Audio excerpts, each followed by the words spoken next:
शरद मोहोळच्या पत्नी स्वाती मोहोळ या फडणवीसांच्या भेटीला गेलेल्या आहेत।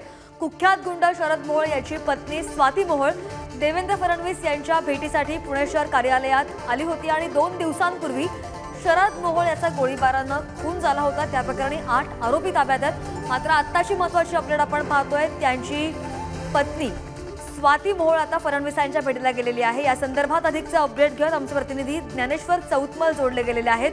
ज्ञानेश्वर, 8 आरोपी ताब्यात आहेत आणि यानंतर आता त्यांची पत्नी सुद्धा फडणवीसांच्या भेटीला गेलेली आहे। आज उपमुख्यमंत्री देवेंद्र फडणवीस हे भाजपच्या नवीन डीपी रोडवरच्या शहर कार्यालयाच्या पाहणीच्या निमित्तानं पुण्यात होते। याच दरम्यान शहर कार्यालयाबाहेर कुख्यात गुंड शरद मोहोळ याचा गोळीबारात खून झाला। त्याची पत्नी जी भाजपची पदाधिकारी आहे ती या सगळ्या खून प्रकरणाच्या संदर्भानं उपमुख्यमंत्री आणि गृहमंत्री असलेले देवेंद्र फडणवीस यांच्या भेटीसाठी आलेली होती। या दोघांमध्ये संवाद झाला।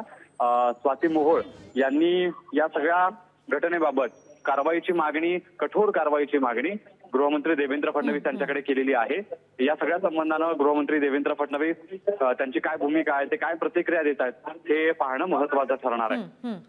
नक्कीच, धन्यवाद ज्ञानेश्वर, तुम्ही दिलेल्या सविस्तर माहितीसाठी।